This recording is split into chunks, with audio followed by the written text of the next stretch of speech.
Betrayal tastes sharpest when served at the altar, especially when the other woman wears your sister's face.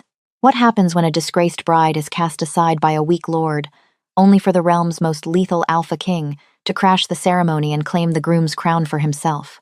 Rain battered against the stained glass windows of St. Jude's Cathedral, casting fractured prisms of colored light across the cold stone floor. Georgia Margaret Alcott stood at the precipice of her new life, shivering slightly beneath the heavy layers of her ivory velvet gown. The fabric was embroidered with the silver crest of her family's pack, interwoven with the howling wolf insignia of her soon-to-be husband. Beside her stood Abram William Kingsley, the future alpha of the Silverpine territory. He was everything a high-born maiden of the medieval northern realm was taught to desire: tall, broad-shouldered, with eyes the color of pale winter morning and a lineage as old as the mountains. Yet, as the high priest of the moon goddess raised the ceremonial groom's crown a delicate, ancient circlet wrought from oxidized silver and intertwined with dried wolfsbane, Georgia felt a terrifying void radiating from the man beside her. Their union had been arranged for 5 years. It was a strategic alliance designed to merge the wealthy, resource-rich lands of the Alcott family with the military might of the Kingsley pack. Georgia had spent her entire adolescence preparing for this exact moment. She had learned the ancient prayers, mastered the political dances of the northern courts, and accepted her place as a dutiful Luna. She had even convinced herself that the polite, albeit distant affection Abram showed her was love. But today, the air between them was unnaturally cold. The mating bond, a sacred tether that should have been sparking to life as they stood before the altar, was non-existent. Abram Kingsley, the high priest intoned, his voice echoing off the vaulted ceilings, carrying over the hundreds of noble wolves gathered in the pews. Do you accept this woman, Georgia Margaret Alcott, as your fated mate and sworn Luna? Will you bear her burdens, protect her throat, and share your soul until the goddess calls you home? Silence stretched. It was not the pregnant, joyous silence of a dramatic vow, but a suffocating, heavy dread. Georgia turned her head beneath her sheer veil, looking up at Abram. His jaw was clenched so tight the muscles ticked in his cheek. He was not looking at the priest. He was not looking at her. His pale eyes were fixed on the front row of the congregation.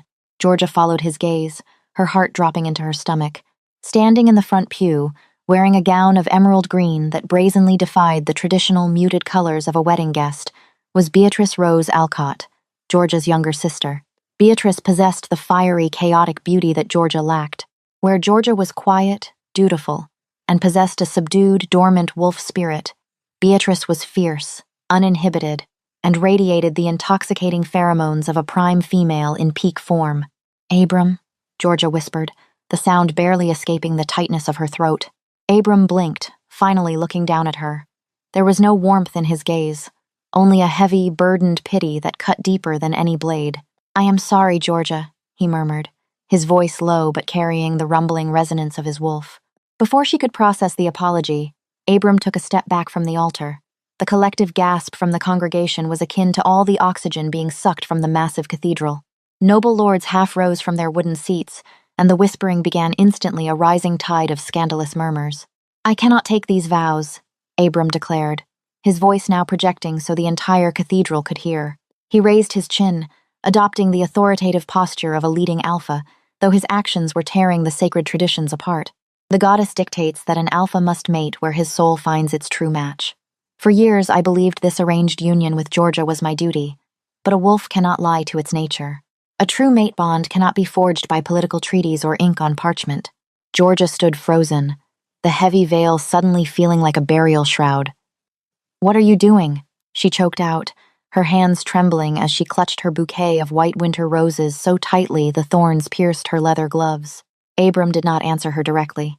Instead, he descended the 3 stone steps from the altar and walked toward the front pew.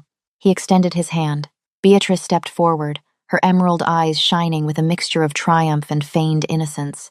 She placed her delicate hand into Abram's massive palm, stepping out into the center aisle.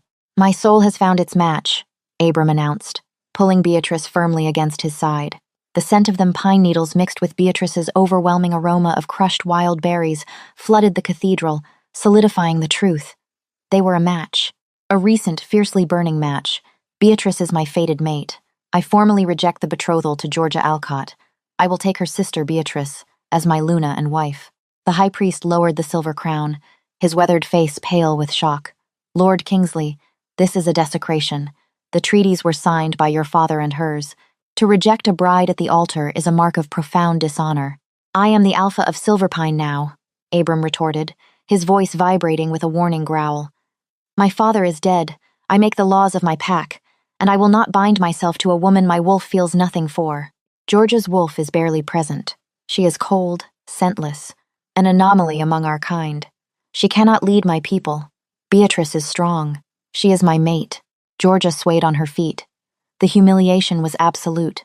It was not just a rejection of marriage. It was a public execution of her character, her worth as a werewolf, and her femininity. Her own sister stood there, intertwining her fingers with the man who had promised Georgia his life. Beatrice offered a small, pathetic look of apology that did not reach her triumphant eyes. "Sister, forgive me," Beatrice said, her voice laced with a honeyed sweetness that made Georgia sick to her stomach. "We tried to fight it, but the moon goddess willed it. We cannot defy fate." Georgia wanted to scream. She wanted to summon her wolf, to shift and tear the emerald gown from her sister's back. But Abram was right about one thing. Her wolf had always been inexplicably silent. Buried so deep within her psyche, Georgia rarely felt more than a phantom itch beneath her skin. She had no power to challenge an alpha. She had no standing to fight back. She was utterly, entirely alone. "Leave the altar, Georgia," Abram commanded. Not with malice, but with the cold, bureaucratic tone of a man dismissing a servant. "The ceremony will proceed. With my true mate." Georgia could not move. Her velvet shoes felt fused to the ancient stone. The whispers of the high-born guests merged into a deafening roar in her ears. Defective, jilted, spinster, pathetic. "I said, step down," Abram repeated, a dominant alpha command lacing his tone, meant to force her body into submission. Before the command could force her knees to buckle, the massive oak and iron doors at the rear of the cathedral exploded open. The sound was like a cannon blast. The heavy wood slammed against the stone walls with such force that a stained glass pane depicting the moon goddess shattered, raining colorful shards onto the vestibule floor. The howling winter storm outside rushed in, extinguishing the hundreds of candlelight torches lining the aisle in a matter of seconds. The cathedral was plunged into the gloomy gray light of the storm. A terrifying silence fell over the room. Even Abram's dominant aura evaporated, swallowed whole by the suffocating, crushing pressure that rolled into the sanctuary. It was an aura so dense, so terrifyingly powerful, that several weaker wolves in the back pews immediately dropped to their knees, whimpering in involuntary submission. The scent was intoxicating and lethal like ozone right before a lightning strike, mixed with dark cedar and ancient earth. Footsteps echoed against the stone. Slow, methodical, heavy with the weight of absolute authority. From the shadows of the vestibule emerged a figure wrapped in a sweeping cloak of black wolf fur. As he stepped into the dim light, the congregation collectively stopped breathing. It was Valerius Dominic Wells, the Alpha King of the unified Northern Territories, the Sovereign of Shadows. Valerius was a living legend, a warlord who had united the fractured Northern packs through sheer, unadulterated power and ruthless cunning. He rarely left his fortress in the Obsidian Peaks, and he certainly did not attend the provincial weddings of his vassals. Yet here he was, standing well over 6.5 feet tall, clad in armor of blackened steel and dark leather that absorbed the meager light. His hair was as dark as a raven's wing, falling just past his shoulders, and his eyes were a piercing, luminescent amber that glowed in the cathedral's gloom. He didn't look like a king attending a celebration. He looked like a god of war demanding a sacrifice. Who dares command a daughter of the ancient lines to step aside like a common stray? Valerius's voice was a low, resonant baritone that bypassed the ears and vibrated directly against the bones. Abram swallowed hard, his previous bravado faltering. He instinctively pushed Beatrice slightly behind him, recognizing the lethal threat of the king's presence. "My king," Abram managed, bowing his head in a show of respect. We did not expect you. You honor us with your presence. But this is a pack matter, an internal dispute of mating rights." Valerius began to walk down the center aisle. The crowd parted violently, people practically climbing over the wooden pews to get out of his path. His amber eyes never left the altar. He completely ignored Abram, his gaze locking onto the trembling figure of Georgia, still draped in her white gown and veil. "An internal dispute," Valerius repeated softly. the mockery evident in his tone. He reached the front of the aisle, standing between Abram and the altar. The sheer size of the king made Abram look like an untrained pup. I received word that the Alpha of Silverpine was breaking a blood-sworn treaty signed under my royal seal. I came to see if the rumors of your staggering stupidity were true, Kingsley. It appears they were understated. Abram flushed, his pride warring with his survival instincts. My king, the treaty was signed under the assumption of a viable union, but Georgia's wolf is dormant. She is unfit to be a Luna. The goddess has blessed me with her sister instead. I am merely following the divine law of the mate bond. The divine law, Valerius mused. He finally tore his gaze away from Georgia to look at Abram and Beatrice. He sneered, his upper lip curling to reveal the edge of an elongated canine. You speak of divine law while standing in a house of worship, attempting to swap brides like horses at a market. You claim her wolf is dormant. You claim she is unfit. Valerius turned his back on Abram, dismissing him entirely an insult of the highest order among alphas, showing he considered Abram absolutely no threat. He ascended the 3 stone steps to the altar. He stopped directly in front of Georgia. Georgia's breath caught in her throat. Up close, the king was terrifyingly beautiful. A jagged scar ran down the left side of his jaw, a testament to the brutal wars he had fought. The scent of ozone and cedar wrapped around her, and for the first time in her 22 years of life, the phantom itch beneath her skin ignited into a raging inferno. Her heart hammered against her ribs. Her vision tunneled. Mate. The word echoed in her mind, not a gentle whisper, but a ferocious roar from the wolf she had thought was dead. The shock of it nearly made her collapse. Valerius reached out with a large, heavily scarred hand. His touch was surprisingly gentle as he grasped the edge of her sheer veil and slowly lifted it over her head, exposing her pale, tear-streaked face. His amber eyes softened for a fraction of a second, scanning her features as if memorizing a map to a hidden treasure. For 5 years, Valerius said, his voice dropping to a murmur meant only for her, though the silent cathedral heard every word. I allowed you to remain hidden in this pathetic territory because the seers told me the time was not right. I allowed this fool to court you, knowing his weak blood would never awaken your true nature. I waited until the celestial alignment dictated your curse would break. Georgia stared at him, bewildered. My curse? Valerius didn't answer her directly. Instead, he turned to the trembling high priest. He reached out and effortlessly plucked the silver and wolfsbane groom's crown from the priest's hands. The wedding will proceed, Valerius announced to the silent room. He turned the silver circlet in his hands, inspecting it with mild disdain before placing it squarely upon his own dark head. The image was surreal, the terrifying, armor-clad Alpha King wearing the delicate wedding crown of a provincial lord. He turned back to the crowd, his amber eyes locking onto Abram, but the groom has been replaced. Chaos erupted in the cathedral. Whispers turned into shouts, gasps into cries of outrage and confusion. The sheer audacity of the Alpha King claiming a bride at the altar of another man's wedding was unheard of in the history of Ethelgard. "You cannot do this," Abram shouted, his anger finally overriding his fear of the king. He stepped toward the altar, his eyes flashing yellow as his wolf pushed to the surface. "She is of my pack. You have no legal claim to her, king or not." Valerius turned slowly, his cloak swirling around his armored boots. The look he gave Abram was one of absolute freezing disdain. "Legal claim?"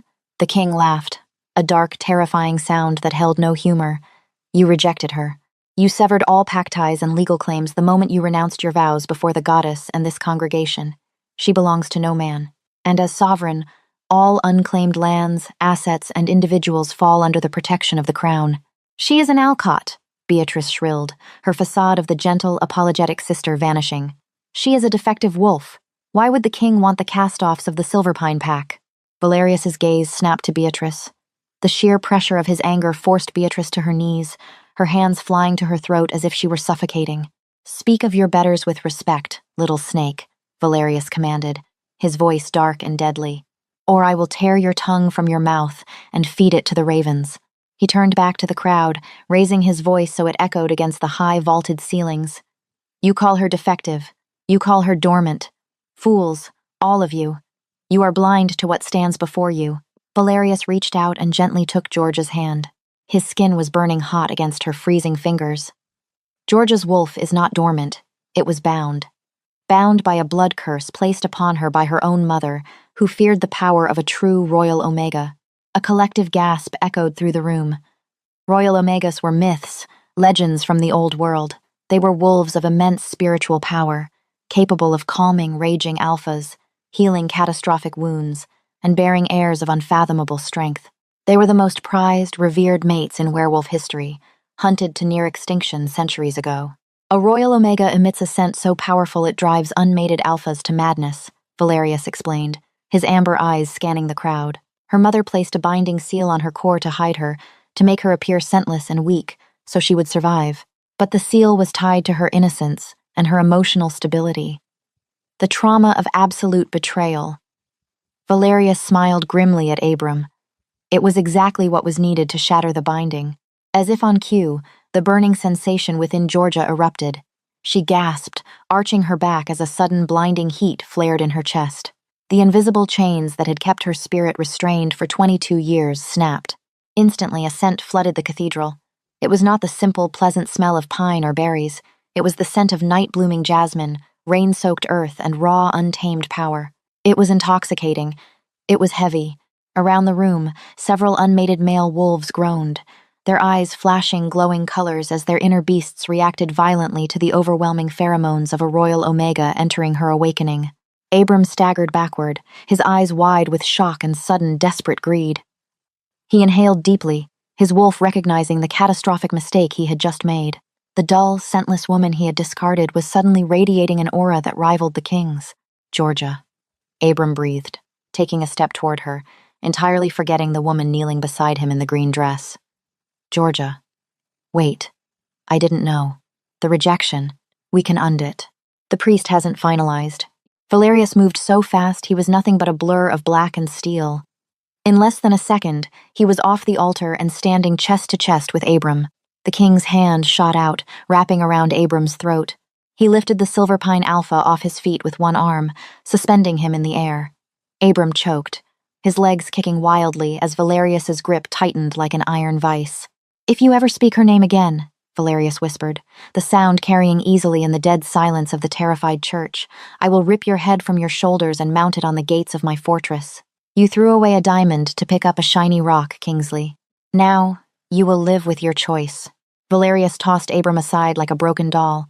The Alpha crashed into the heavy wooden pews, splintering the ancient oak. Beatrice screamed, scrambling over to him, her beautiful emerald dress tearing on the wood.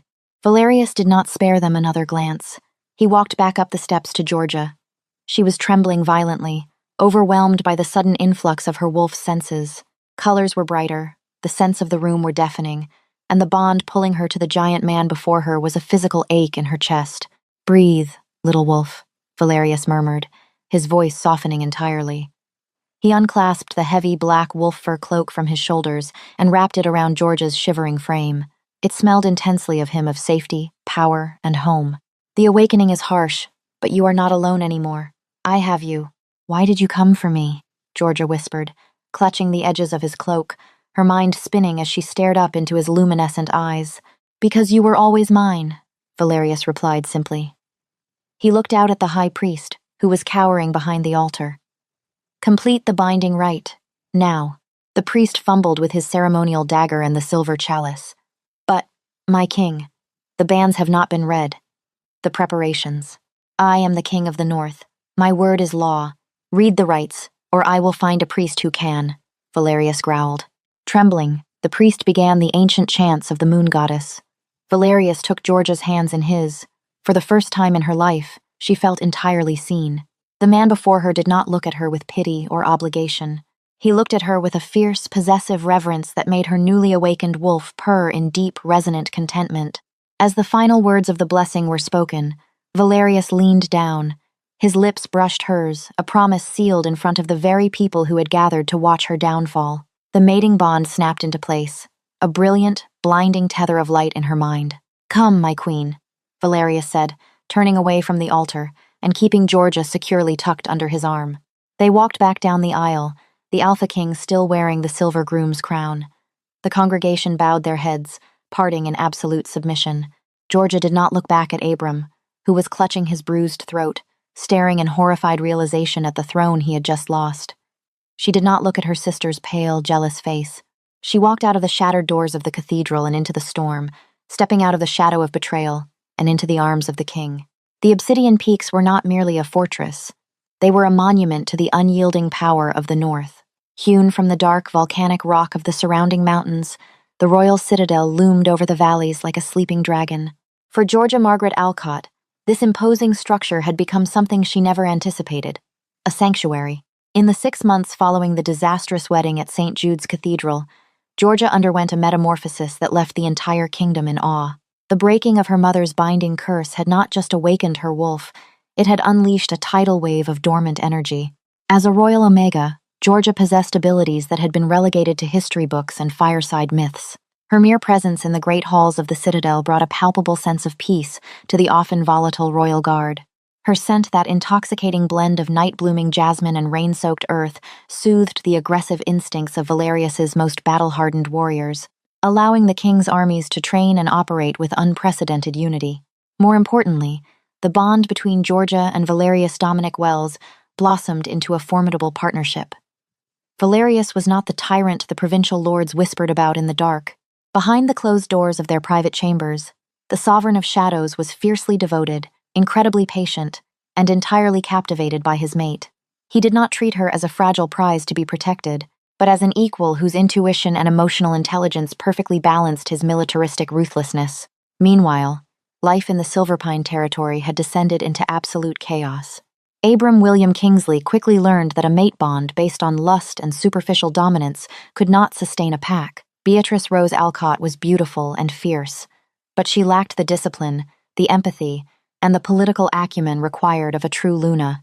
When the brutal northern winter set in, the consequences of Abram's broken vows materialized with devastating clarity. The trade treaties between the Alcott family and the Kingsley pack had been instantly nullified the moment Abram humiliated Georgia. Without the crucial grain shipments and medicinal herbs from the Alcott estates, Silverpine's storehouses ran dangerously low.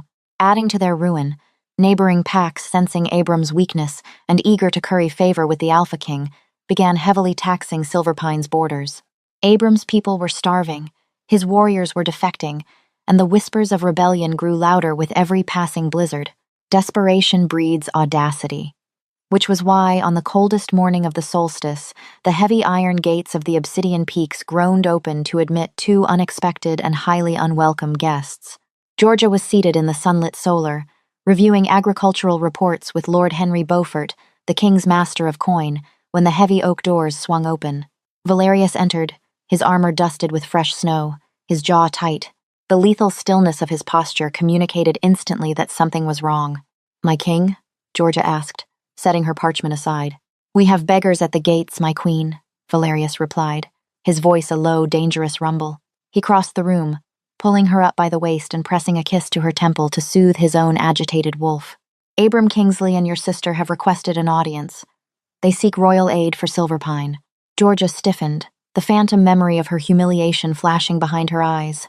But then, she felt the steady, thrumming power of her Omega core. She was no longer the trembling, defective bride standing at the altar. She was the Queen of the North. "Bring them to the Great Hall," Georgia commanded softly, her voice steady. "It is time we settled the debts of the past." Valerius's lips curved into a proud, dangerous smile. "As you wish, little wolf." An hour later, Georgia sat upon the intricately carved throne of weirwood and iron, positioned directly beside Valerius's massive obsidian seat. She wore a gown of deep midnight blue, a silver diadem resting gracefully upon her braided hair. When the heavy doors of the great hall were pushed open by the royal guards, Abram and Beatrice were escorted inside. The sight of them was a stark contrast to their triumphant display at the cathedral 6 months prior. Abram looked gaunt, the dark circles under his eyes betraying countless sleepless nights. His posture, once brimming with alpha arrogance, was defensively hunched. Beside him, Beatrice wore a heavy traveling cloak over a dress that had seen better days. The chaotic, vibrant energy she once exuded was entirely gone, replaced by an anxious, resentful exhaustion. They halted at the base of the dais. The room was utterly silent, save for the crackling of the massive hearth fires. "My king, my queen," Abram began, his voice raspy. He forced himself to drop to one knee, pulling a reluctant Beatrice down with him. The submission was painful for him, a bitter pill he had to swallow. "We come before the crown to beg for clemency and aid. The winter has been unusually cruel. The Silverpine pack is starving. Georgia looked down at the man who had publicly discarded her. She felt no anger, only a profound, hollow pity. Before Georgia could speak, Beatrice's head snapped up. Her emerald eyes, though tired, sparked with a desperate, manipulative fire. "Georgia, please," she pleaded, abandoning all royal protocol. She put on the exact mask of innocent desperation she had used to manipulate their parents for years. "We are family. You cannot sit up there in your velvet and jewels while your own sister freezes in the valleys. We made a mistake, yes, but surely you have it in your heart to forgive us. For the sake of the blood we share?" A low growl vibrated from Valerius's chest, rattling the very stones of the hall. The royal guards stepped forward, their hands resting on the pommels of their swords. Valerius would not tolerate such disrespect toward his mate. Georgia placed a calming hand on Valerius's arm. The king instantly silenced his growl, though his amber eyes remained locked on Beatrice like a predator eyeing its prey. Georgia stood up. She slowly descended the steps of the dais, the train of her blue gown gliding silently over the stone floor. As she approached them, she let her royal Omega aura expand. It was not a crushing, suffocating weight like a king's dominance. Instead, it was an overwhelming wave of absolute, unshakable authority. It flooded the room, forcing both Abram and Beatrice to lower their eyes, their wolves instinctively submitting to the pure, ancient power radiating from her. "Family," Georgia repeated, the word tasting like ash. "You speak of family, Beatrice? Where was your familial loyalty when you stood in St. Jude's Cathedral, wearing emerald green, and plotted to strip me of my dignity, my future, and my pack?" "We couldn't help the mate bond," Beatrice cried, her voice cracking under the pressure of Georgia's aura. "You engineered it," Georgia corrected sharply, her tone leaving no room for argument. "Do not mistake my previous silence for stupidity. I know you flooded Abram's chambers with your pheromones for weeks leading up to the wedding. I know you orchestrated the rejection. You wanted a crown, Beatrice. You wanted the prestige of being a Luna." Georgia gestured gracefully toward Abram's kneeling, defeated form. "Well, you have it. You stole a hollow crown, and now you are crumbling beneath its weight." Abram looked up, his eyes filled with a desperate, pathetic longing as he stared at Georgia. He finally saw her, truly saw her, not as the quiet, dutiful girl he had dismissed, but as the radiant, powerful woman who could have saved his entire lineage. The intoxicating scent of her Omega nature hit him like a physical blow, a cruel reminder of what he had thrown away. "Georgia, I was a fool," Abram rasped, his voice trembling. "I was blinded by lust and pride. My wolf howls for you every night. The goddess was punishing me by blinding me to your true nature. If you return to Silverpine, if you claim your rightful place, the pack will thrive again. We can annul." The air in the great hall literally snapped. Before Abram could finish his treasonous sentence, Valerius was on his feet. The king did not walk. He seemed to materialize at the base of the dais. The sheer, apocalyptic fury rolling off Valerius was so intense that the stained glass windows of the hall rattled in their frames. The king's eyes were completely luminescent, glowing with the terrifying, untamed rage of his inner beast. "You dare," Valerius whispered, his voice a lethal hiss that echoed through the cavernous room. "You dare come into my home, stand before my throne, and proposition my mate?" Abram fell backward onto the stone, scrambling away as the king loomed over him. "My king, please, mercy. I only meant—" "You meant to insult the crown," Valerius roared, the sound deafening. "You meant to treat the royal queen as a bargaining chip for your failing, pathetic territory." Valerius reached for the massive broadsword strapped to his back, the steel singing as it cleared the scabbard. Beatrice screamed, burying her face in her hands. "Valerius, wait." Georgia's voice was soft, yet it cut through the king's blinding rage like a knife through silk. Valerius froze, the blade hovering inches from Abram's neck. He turned his glowing eyes to his mate, his chest heaving. Georgia stepped forward, placing her delicate hand over Valerius's scarred, massive one that gripped the hilt of the sword. Her touch was a balm, her Omega energy wrapping around his furious alpha spirit, coaxing the beast back from the edge of execution. "He is not worth the stain on your blade, my love," Georgia said calmly, holding Valerius's gaze until the violent, luminescent glow in his eyes faded back to a warm, recognizable amber. Valerius let out a long, shuddering breath, slowly lowering the sword. He stepped back, conceding the floor entirely to her. Georgia turned back to the trembling pair on the floor. Her expression was devoid of anger, replaced by the cold, impartial justice of a sovereign. "Abram Kingsley, Beatrice Alcott," Georgia announced, her voice projecting clearly to every corner of the hall, ensuring the royal scribes recorded every word. You came seeking the protection of the crown. But a king and queen only protect those who honor the laws of the realm. By breaking your blood-sworn vows before the moon goddess, you severed Silverpine's right to royal subsidies. By disrespecting the queen in her own hall, you have proven yourselves unfit to govern. Abram's face drained of all color. No, please.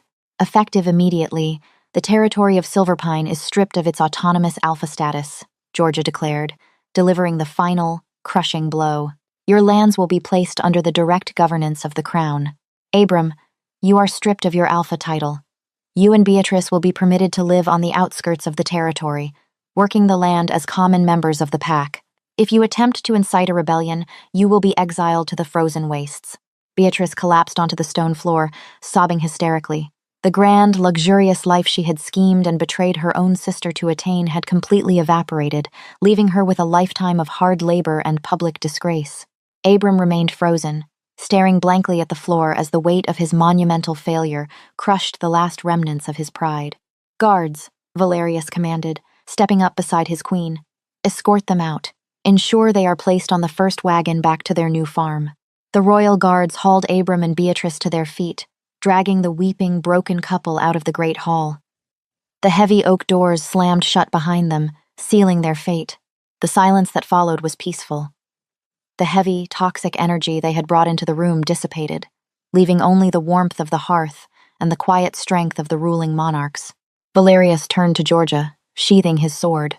He reached out, gently cupping her face in his large, calloused hands. The ferocious warlord was entirely gone, replaced by a man looking at the center of his universe. You are magnificent, Valerius murmured, tracing the line of her cheekbone with his thumb. A true queen. Sparing his life was a harsher punishment than taking it. Georgia smiled, leaning into his touch. The phantom itch beneath her skin was gone forever, replaced by the steady, powerful heartbeat of her awakened wolf. I didn't do it to punish him, Valerius. I did it because I am no longer tied to the past. They are nothing to me now. My future, my life, my pack is here. With you. Valerius's amber eyes burned with profound devotion. He leaned down, capturing her lips in a kiss that tasted of victory, of destiny, and of an unbreakable bond. In the end, Abram Kingsley had believed he was throwing away a defective, worthless bride. He never realized that by leaving her at the altar, he had not only handed the realm its most powerful queen, but he had given the lethal Alpha King the only thing he had ever truly wanted. Georgia had lost a weak lord, but she had gained an empire, a true mate, and a crown that nobody would ever take from her again. Did you love this tale of betrayal, revenge, and destined mates? If Georgia's journey from a discarded bride to a powerful alpha queen kept you on the edge of your seat, hit that like button. Share this story with your friends who love a fierce romantic drama with a satisfying twist. Don't forget to subscribe to our channel and turn on notifications so you never miss out on our thrilling werewolf romances and epic audio stories. See you next time.